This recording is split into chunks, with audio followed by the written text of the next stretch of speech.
हे बघा मंडळी, एका मुळ्यामध्ये आपले 6 पराठे झालेले आहेत। याबद्दल जर तुम्हाला काही विचारायचं असेल, हा आहे मुळा मंडळी, हा छान पैकी धुवून घ्यायचा आहे।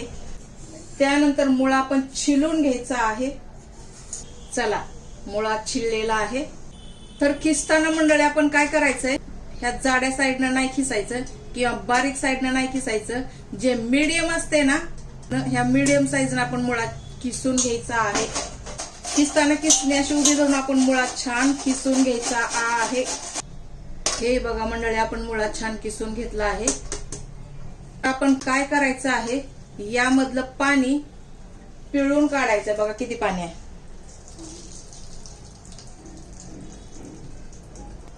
हे सगळं पाणी आपण फेकून द्यायचं आहे। चला, इथपर्यंत समजलं मंडळी।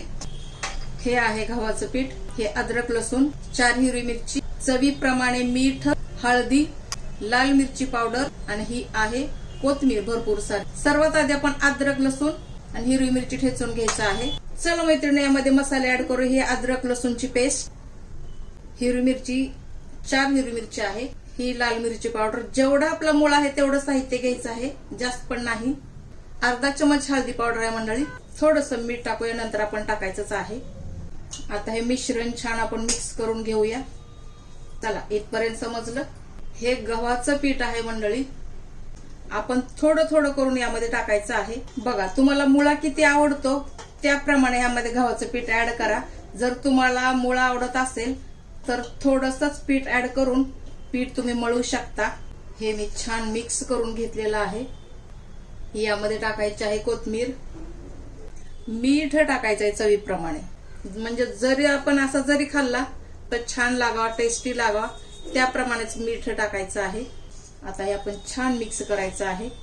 आपण आता थोडं थोडं करून पाणी टाकून हे पीठ आपण छान घट्ट मळायचं आहे मंडळी, जसं की आपण पुरीला मळतो तसं, कारण मुळ्यामध्ये ऑलरेडीच पाणी असतं, पीठ पातळ होऊ शकतं, त्याप्रमाणेच आपण यामध्ये पाण्याचा वापर करून घट्ट असं पीठ मळून घ्यायचं आहे।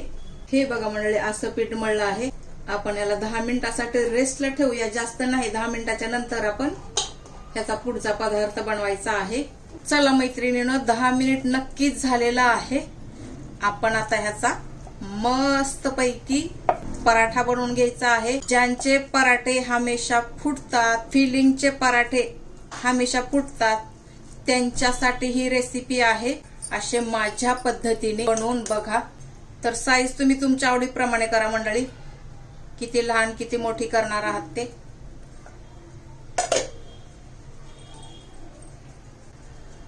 आपण हा पराठा आता लाटून घ्यायचा आहे। हमेशा काय होतं मंडळी, जेव्हा आपण मुळ्याचे पराठे करतो किंवा बटाट्याचे पराठे करतो, फिलिंग मध्ये भरल्याच्या नंतर लाटते वेळी फाटतात, त्यासाठी ही पद्धत आहे आपली। साईज तुम्ही तुमच्या आवडीप्रमाणे करा, लहान मोठ्या, पण माझ्या मते पराठे थोडे छोटे छोटेच असावे, दिसायला छान दिसतात। चारी बाजून असा गोल गोल शेप देऊन आपण हे पराठे लाटून घ्यायचे आहेत, गरम तव्यावर भाजून घ्यायचे आहेत। चला, आपण आता हे भाजून घेऊया। चला मंडळी, तवा गरम करायला ठेवला आहे। मीडियम गॅसवरती तवा आपण हळूहळू गरम करून घ्यायचा आहे।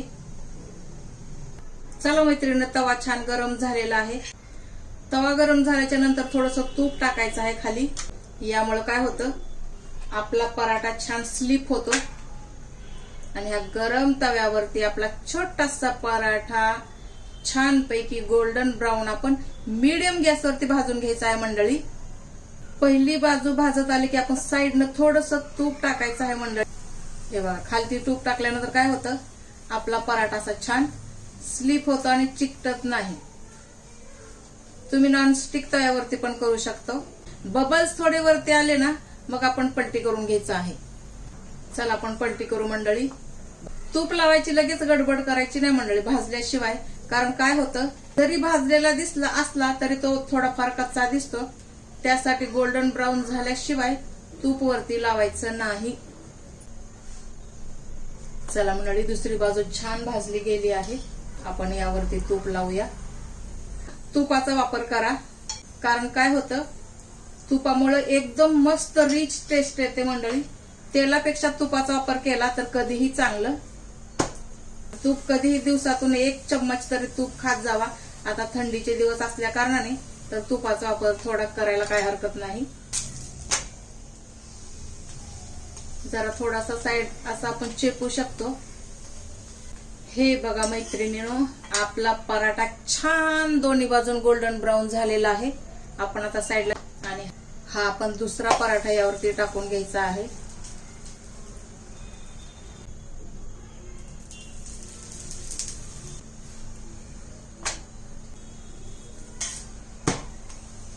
हे बघा, हा पण दुसरा पराठा भाजला गेला आहे मंडळी. हा आहे आपला तिसरा पराठा. असेच आपण हे सर्व पराठे बनवून घेऊया. हा आपला शेवटचा पराठा आहे मंडळी. तुमचे काही सजेशन असतील तर ते तुम्ही मला कमेंट्सद्वारे विचारा. मी नक्कीच तुम्हाला रिप्लाय देण्याचा प्रयत्न करेन. कसा वाटला मंडळी व्हिडिओ? आवडला का? आवडला असेल तर लाईक करा, चॅनलला सबस्क्राईब करा. भेटू आपण पुढच्या रेसिपीसह. तोपर्यंत स्वस्त राहा, मस्त राहा आणि सर्वात महत्वाचं हेल्दी राहा मंडळी. हे बघा, हे आतून असं छान पैकी दिसतं, तर तुम्ही नक्की ट्राय करा.